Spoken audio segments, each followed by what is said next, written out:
Hello students, अस्सलाम वालेकुम। उम्मीद है आप सब खैरियत से होंगे। हमने सेकेंड ईयर मैथमेटिक्स के लास्ट लेक्चर में एक्सरसाइज 6.10 के क्वेश्चन नंबर 1 to 7 किए थे और मैंने आपको बताया था कि एक्सरसाइज 6.10 बेसिकली क्या है, एप्लीकेशन ऑफ इंटीग्रेशन। और मैंने आपको बताया था ये भी कि there are so many applications of integration in many fields like engineering and sciences, other sciences and commerce as well. But हमारे कोर्स में सिर्फ एक ही एप्लीकेशन को डिस्कस किया गया है जिसका नाम है एरिया अंडर द कर्व, जिसका फार्मूला होता है a is equals to a to b y d x. ये ए टू बी का मतलब होता है लिमिट। तो find the area under the curve given between the ordinates x is equals to a, x is equals to b. अब हम question number 8 करने के लिए जा रहे हैं। क्वेश्चन नंबर 8 क्या है हमारे पास, y is equals to 3 sin x और a दिया हुआ है 0, b दिया हुआ है π/3। अब यहाँ लिखा हुआ है बिटवीन द ऑर्डिनेट्स, ऑर्डिनेट्स का मतलब होता है x और एब्सिसा का मतलब होता है y। तो a टू b का मतलब है जहाँ पर a है वहाँ पर a पुट करते हैं, जहाँ b है वहाँ b पुट करते हैं। और अगर x दोनों x दिए हुए होंगे तो लोअर लिमिट पे x आ जाएगा और अपर लिमिट पे भी x आ जाएगा। तो इससे कोई घबराने की ज़रूरत नहीं है कि पहले वाले सवालों में x दिया हुआ था और अब जो है वो a और b दिया हुआ है, बात तो एक ही है। तो y is equal to 3 sin x ये इक्वेशन ऑफ कर्व है, हमें एरिया अंडर द कर्व निकालना है। तो उसके लिए फार्मूला ये रहा, a is equals to a to b y dx। a हमारे पास क्या है 0, b हमारे पास क्या है π/3, y dx y हमारे पास क्या है 3 sin x। 3 क्योंकि कांस्टेंट है मैंने पहले ही बाहर निकाल लिया। अब इतनी सारी इंटीग्रेशन समझाने के बाद इतना तो हम कर सकते हैं कि कांस्टेंट को अंदर रख के फिर बाहर निकालें, तो डायरेक्ट ही बाहर निकाल के रख दिया। खैर, फ्री आउटसाइड है। साइन एक्स की इंटीग्रेशन क्या होती है, माइनस कॉस एक्स। तो माइनस कॉस एक्स और लिमिट लगा दी हमने 0 to π/3। माइनस की साइन को भी बाहर निकाल लीजिए, ये हो गया 3 cos x लिमिट 0 to π/3। इसके बाद a इज इक्वल टू -3। अब अपर लिमिट और माइनस लोअर लिमिट। तो पहले cos x, x की जगह पर π/3 minus lower limit cos of 0, ये आ गया। तो a is equal to -3 cos π/3। cos π/3 क्या होता है, cos 60। cos 60 क्या होता है 1/2। cos 0 क्या होता है 1। -3 1/2 -1 कितना होता है -1/2। माइनस माइनस प्लस 3 1 3 3/2, 3/2 हो गया 1.5 and 1.5 is your final answer. तो आई होप कि कितना इजी है। एरिया अंडर द कर्व का मतलब है लिमिट डालो और उस कर्व को इंटीग्रेट कर दो, जो आंसर आएगा वो क्या होगा, definitely area under the curve होगा। तो इस कर्व का जो एरिया है वो 1.5 आ गया। चले एक और सवाल करते हैं, question number 9। y is equal to 2 cos 3x, a is equal to 0, b is equal to π/6। तो area is equal to 0 to π/6, क्योंकि अब लोअर लिमिट a यहाँ पर देखें फॉर्मूले में ये a है, a 0 आ गया, b कितना है π/6, ये π/6 आ गया, और y कितना है 2 cos 3x और dx आ गया। कांस्टेंट है 2 बाहर निकाल दीजिए, 0 to π/6 cos 3x dx। अब cos 3x की इंटीग्रेशन क्या होती है, आपको पता है cos 3x का होता है sin 3x और डेरिवेटिव से डिवाइड करते हैं इंटीग्रेशन के अंदर। तो sin 3x/3 हो गया, 2 बाहर निकला हुआ है, sin 3x/3 लिमिट लगी हुई 0 to π/6। 3 को भी बाहर निकाल दें 2/3। अब लिमिट लगा दें sin 3 इंटू एक्स, एक्स कितना है पहला π/6 minus lower limit sin 3 into lower limit कितना है 0। अब इसके बाद क्या करेंगे 3 1 3 3 2 6 sin π/2 माइनस sin 3 इंटू 0, 0 होता है sin 0। sin π/2 कितना होता है 1 होता है, माइनस sin 0 कितना होता है 0 होता है। ये आप कैलकुलेटर में निकाल सकते हैं। तो 2/3 1 minus 0 1 2/3 into 1 2/3, this is our final answer. तो आपने देखा कितने जल्दी जल्दी सवाल हो रहा है, क्योंकि बहुत ही ईजी इंटीग्रेशन इन्वॉल्व है। हमने तो इसके मुकाबले में कोई 1000 गुना ज़्यादा जो है वो बड़े सवाल किए होंगे। तो एरिया अंडर द कर्व में आप देखें इंटीग्रेशन कितनी इजी दी हुई है। चलें कुछ और क्वेश्चन करते हैं इसी एक्सरसाइज के 6.10 के। आई होप कि ये आपको समझ में आ गया होगा। सो आई एम रबिंग दिस।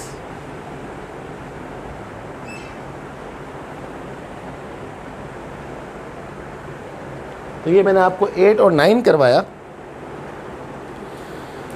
अब मैं थोड़ा आगे जाता हूँ। 10 बहुत ही आसान है, आप खुद कर लेंगे। See question number 11।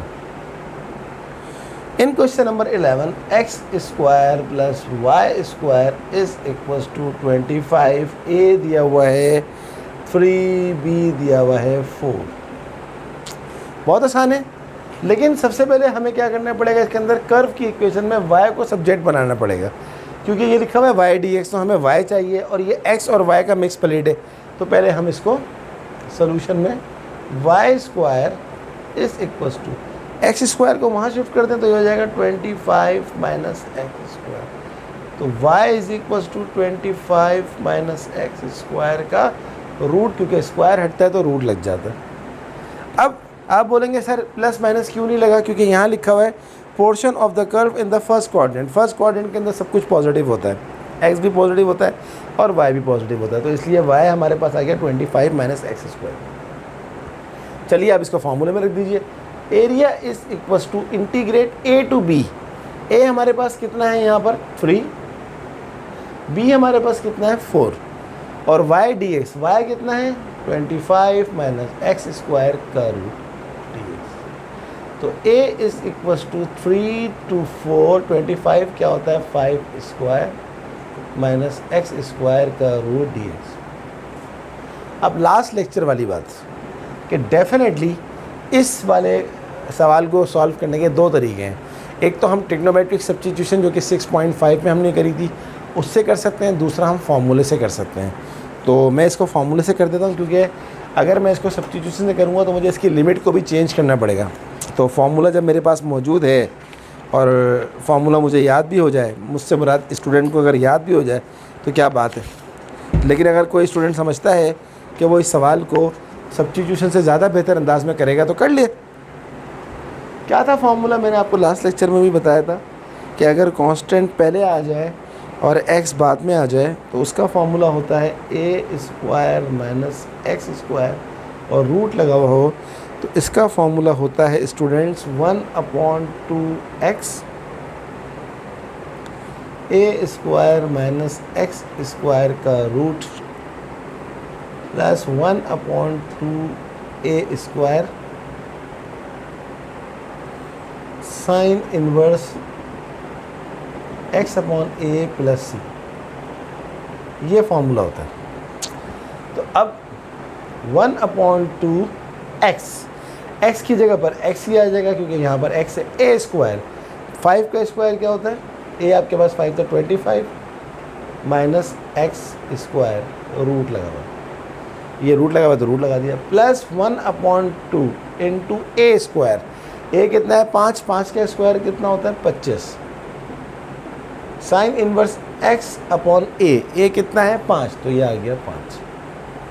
अब इस पूरे के ऊपर लग जाएगी लिमिट 3 to 4, जहाँ जहाँ x है वहाँ पर रखें पहले 4 माइनस जहाँ जहाँ x है वहाँ रखें 3।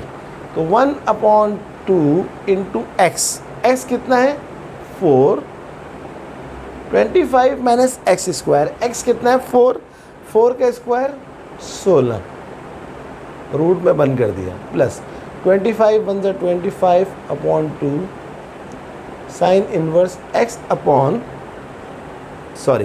x अपॉन a था, x अपॉन a कितना था हमारे पास 5 और अब x कितना है 4, यह आ गया 4/5। I hope you understand.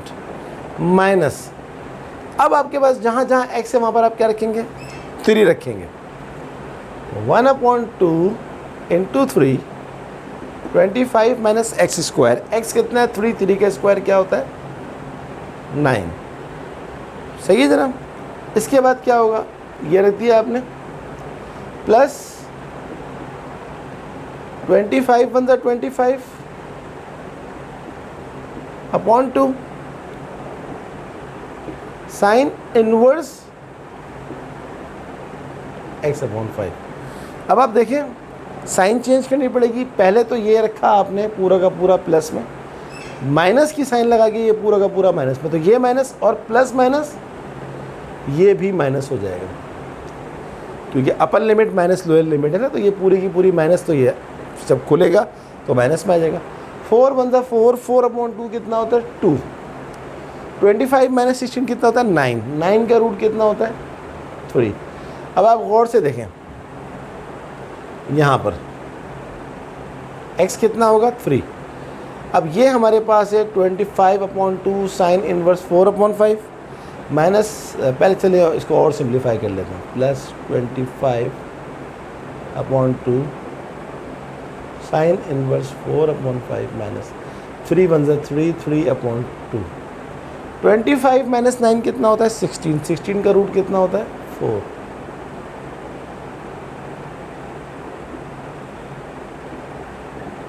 और ये हो गया साइन 3/5। 2 3 ज़ा 6,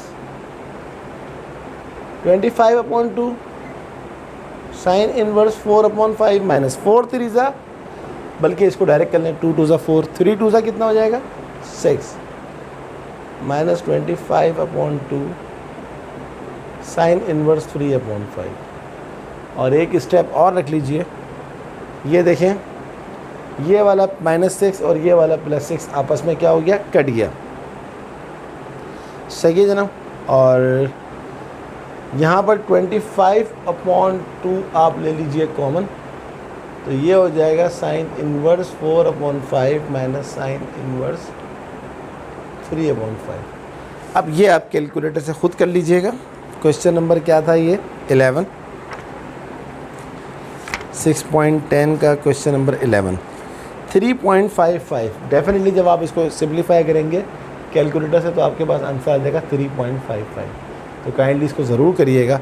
और सम टाइम में जल्दी में कोई प्लस माइनस की मिस्टेक कर देता हूँ, तो काइंडली एडवांस में आप जो है मेरी सॉरी, मेरी आई अपोलोजाइज़ टू यू कि मैं कभी कभार कोई मिस्टेक कर देता हूँ साइन की जल्दी में। तो अगर वो कभी नज़र आए तो काइंडली मुझे मेंशन कर दीजिएगा, मैं उसको सही कर दूँगा। तो इसका आंसर 3.55 आएगा, आप चेक कर लीजिएगा कैलकुलेटर में। ओके स्टूडेंट, तो अब हम नेक्स्ट क्वेश्चन करते हैं। इसको मैं अब रब कर रहा हूँ।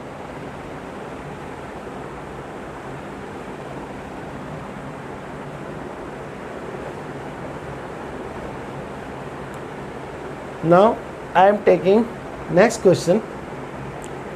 नेक्स्ट क्वेश्चन क्या है हमारे पास, क्वेश्चन नंबर मैं ले रहा हूँ 12। क्वेश्चन नंबर 12 में लिखा हुआ है y is equals to tan inverse x, a is equals to π/6, b is equals to π/4।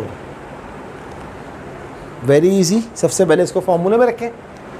Formula क्या हो जाएगा, area is equals to limit a to b। a कितना है π/6, b कितना है π/4 और y कितना है tan इनवर्स x dx। अब tan इनवर्स x की तो आपको पता है इंटीग्रेशन होती ही नहीं है, तो फिर क्या करेंगे, तो इसको ऐसी फॉर्म में ले आएंगे जिसकी इंटीग्रेशन होती है। ऐसे तो आपने पता नहीं कितने 100 सवाल से ऊपर ही किए होंगे। tan इनवर्स x क्या होता है, sec square x minus 1 dx।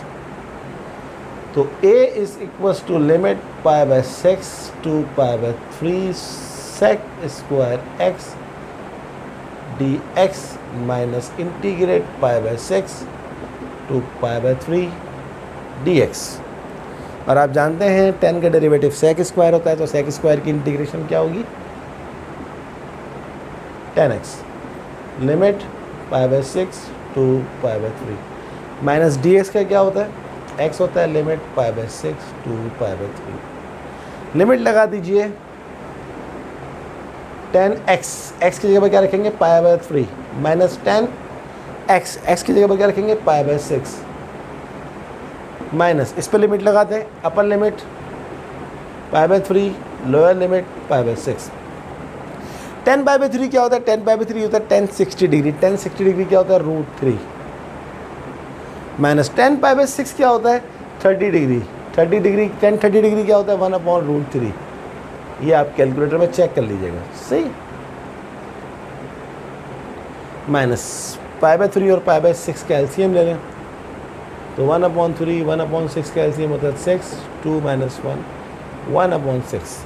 तो ये हमारे पास हो जाएगा इस पूरे का आंसर π/6। सही है जरा।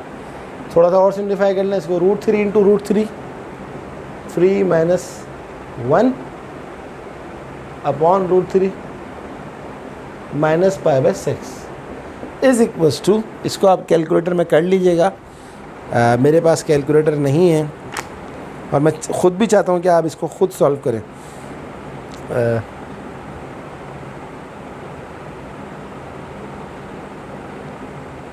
1 माइनस 1/√3 माइनस π/12।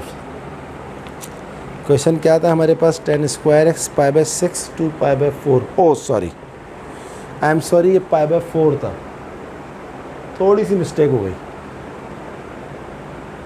ये π/4 था। तो रूट 10 π/3 30 डिग्री होता है, 10 60 डिग्री होता है, 10 60 होता है √3, 10 π/4 होता है 45 और 10 45 होता है 1। आई एम सॉरी। और 4 और 3 का एलसीएम आ जाता है हमारे पास 12, तो यहाँ आ जाएगा 4π और यहाँ आ जाएगा 3π। तो ये हो गया जनाब π/3। इसको मैं सही कर देता हूँ।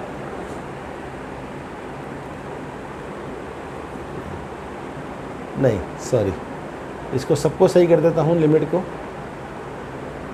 ये π/4 है, ये π/4 है, ये π/4 है, ये π/4 है, और इस पूरे को मैं रब कर देता हूँ ताकि सारी कन्फ्यूजन दूर हो जाए।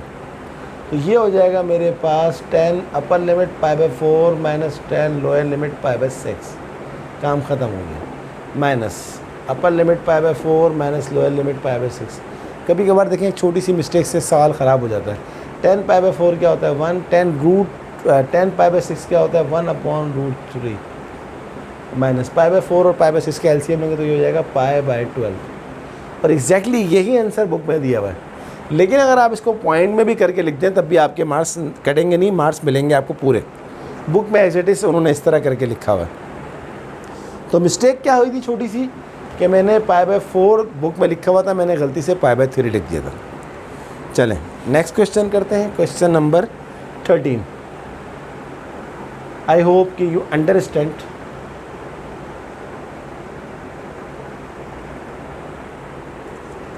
तो ये था हमारे पास बी। क्वेश्चन नंबर 13 देखते हैं students. y is equal to 2e⁻3x। a हमारे पास दिया हुआ है 2, b हमारे पास दिया हुआ है कितना 5। मैं अब चेक कर लेता हूँ, ऐसा ना हो कि मैं जल्दी में कोई गलत लिख दूँ। a 2 दिया हुआ है, b 5 दिया हुआ है, सही। चलें, क्या है हमारे पास formula? Area is equals to integrate a to b। a कितना है 2, b कितना है 5, y dx, y कितना है 2e3x dx। आप जानते हैं बहुत अच्छी तरह से कांस्टेंट को कभी भी इंटीग्रेशन के साइन के अंदर नहीं रखते हैं। तो ये हमारे पास आ गया 2e⁻3x का इंटीग्रेशन क्या होगा e⁻3x, और इंटीग्रेशन में डेरिवेटिव से डिवाइड करते हैं तो 3x का डेरिवेटिव क्या होता है 3। लिमिट क्या लग जाएगी 2 to 5। 3 को बाहर करते हैं, ये हो जाएगा 2/3 e⁻3 x। x कितना है 5 माइनस e⁻3 x कितना है 2। तो एरिया बराबर है 2/3 e⁻5 3 = 15 माइनस e⁻3 2 = 6। अब देखते हैं बुक में आंसर पॉइंट में लिखा हुआ है या यही लिखा हुआ है। काम ख़त्म हो चुका है, बहुत ही इजी, बल्कि ईजीएस्ट क्वेश्चन यही लिखा हुआ है। एग्जैक्टली यही आंसर है जो बुक में आया है, E15 माइनस E6। चलें लास्ट क्वेश्चन इस एक्सरसाइज का। इस एक्सरसाइज में टोटल 14 क्वेश्चंस थे, 14 सवाल थे, और मैंने आपको तकरीबन 95% क्वेश्चन, 1-2 पार्ट्स नहीं करवाया, बाकी तो मैंने आपको सारे ही करवा दिए। बस की पॉइंट याद रखिएगा, एरिया अंडर द कर्व का मतलब होता है limit a to b y dx। Last question, question number 14। y is equal to x minus 5/x square. x minus 5/x square. a कितना है 2 और b कितना है 4। चलें, तो area under the curve a is equal to limit क्या हो जाएगा 2 to 4 x minus 5/x square dx। चलें, अब मैं एक तीर में दो शिकार करता हूँ, मतलब एक साथ इसको इंटीग्रेशन की फॉर्म में ले आता हूँ।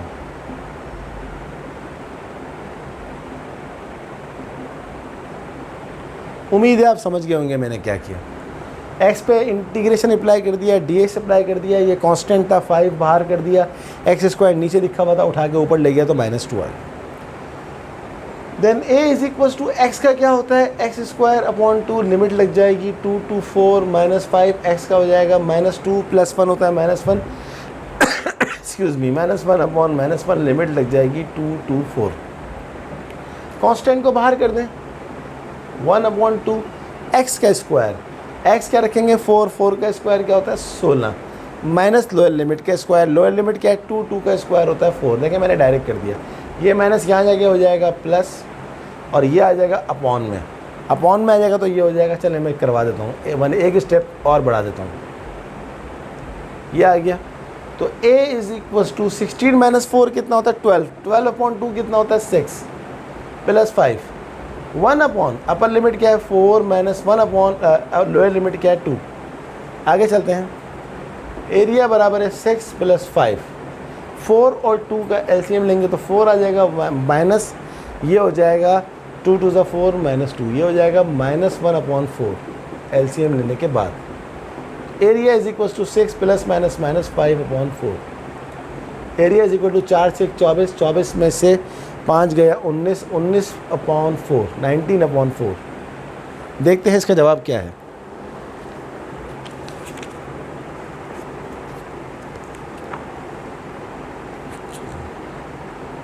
यस 100% करेक्ट, 19/4 ही इसका आंसर बुक में भी आ रहा है। और आप देख रहे हैं मैं कैलकुलेटर के बगैर आंसर लेकर आता हूँ, इससे मेरा अलजेब्रा स्ट्रॉन्ग हो जाता है। ये देखें मैंने किस तरह किया, आप भी इस तरह प्रैक्टिस करें। x का स्क्वायर 4 का स्क्वायर 16 -2 का स्क्वायर 4, 2 बाहर चला गया, 16 में से 4 गया 12, 12/6। Anyway so this is our today's class. आज हमारी 6.10 100% फिनिश हो गई है, जिसमें हमने एरिया अंडर द कर्व के क्वेश्चंस किए। एरिया अंडर द कर्व का जो क्वेश्चन है वो अलग से आता है, जो क्वेश्चन नंबर 5 है कंपलसरी इंटीग्रेशन का, उसके साथ मर्ज होकर नहीं आता। तो सबसे बड़ा चैप्टर है, सबसे ज़्यादा चीज़ें हैं, सबसे ज़्यादा इम्पॉर्टेंट चैप्टर है, कंपलसरी क्वेश्चन इसमें से आता है। तो ये तो हमारे बड़ा समझ लें कि मार्क्स गेनिंग जो है वो चैप्टर है, इसको तो हम छोड़ ही नहीं सकते थे। तो अब एक आखिरी एक्सरसाइज बची है इस चैप्टर की 6.11, उसमें हमने एक नया टॉपिक सीखना है जिसका नाम है डिफरेंशियल इक्वेशन। तो अगली क्लास तक के लिए आपको जितने भी क्वेश्चंस रह गए वो सारे क्वेश्चंस करें अगली क्लास से पहले, ताकि मैं जब आपको नया टॉपिक शुरू करवाऊँ तो आप बिल्कुल रेडी हो नया टॉपिक शुरू करने के लिए। और अगर इसमें से भी कोई चीज़ समझ में नहीं आए तो काइंडली मुझसे पूछ सकते हैं। एंड स्टूडेंट, अगर अभी तक आपने मेरे चैनल को सब्सक्राइब नहीं किया है तो काइंडली सब्सक्राइब करें, बेल आइकन को प्रेस करें ताकि आपको मेरे तमाम लेक्चर्स बर वक्त मिल सकें। इसके साथ साथ मेरी वीडियोस को लाइक करें और अपने तमाम दोस्तों को मेरी वीडियो को शेयर करें। तो स्टूडेंट्स, फिर अगली क्लास तक के लिए अल्लाह हाफ़िज़।